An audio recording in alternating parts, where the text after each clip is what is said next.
Dr. Christian just said, my name is Grady and my hometown is Beaumont, Texas. And I'll be speaking of the homeless population in Beaumont tonight. Beaumont was once a prosperous city, led by the Spindletop oil spill in the early 1900s. Recently, Beaumont has been ravaged by 3 hurricanes.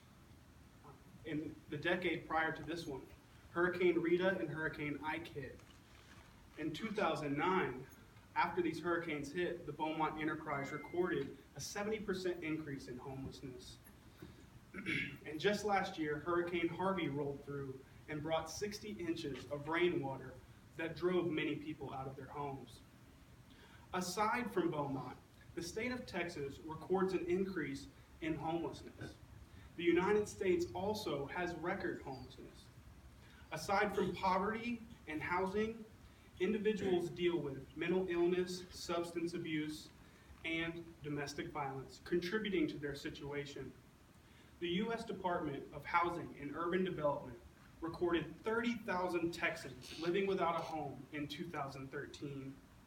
Furthermore, they delineated 3 categories of homelessness, 1 being sheltered, living in a transitional facility, 2 being unsheltered, and then lastly, chronic homelessness. In Beaumont, we're dealing with unsheltered and chronic homelessness.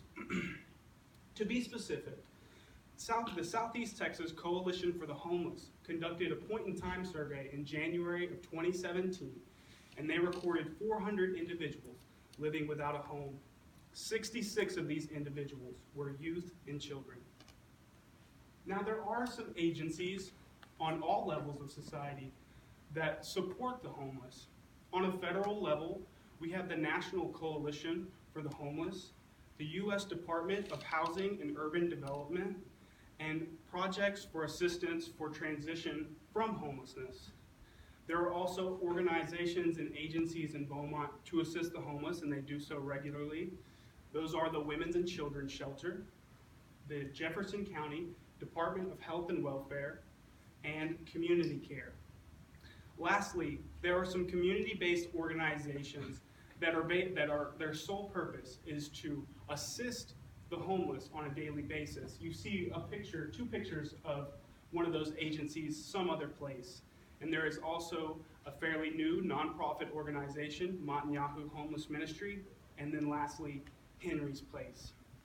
So take the journey with me that I took this semester. I met these individuals where they lived, working with the Netanyahu Homeless Ministry. I brought them food, snacks, toiletries, and even tents to some of these individuals.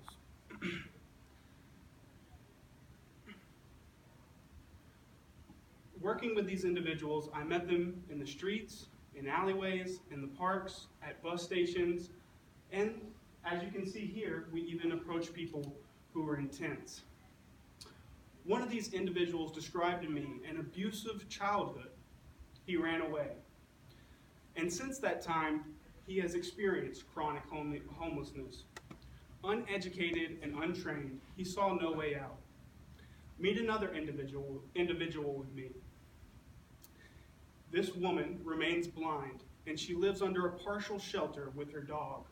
She has a chair for rest and relaxation. Her attitude remains positive, and she's grateful for any assistance she receives. Meet one last individual with me. This man described to me working as much as he possibly could. We actually had to reschedule our initial interview because he was called into work. But he is still not able to maintain adequate housing. I will say that all 3 of these individuals were in favor of the idea of a transitional facility. But the outlook for these individuals and other homeless individuals in Beaumont remains bleak if no true change occurs. Homeless individuals deal regularly with the fears of hunger, rape, assault, illness, and death. Furthermore, these individuals described to me being looked down upon by the general population of Beaumont, and even being feared. They are unwelcomed in restaurants, establishments, and healthcare environments. In the words of Nelson Mandela, courage is not the absence of fear, but the triumph over it. What causes us fear? Now, working closely with the Netanyahu Homeless Ministry and Mike Dodson shed light on this current situation in Beaumont. Where do we go from here?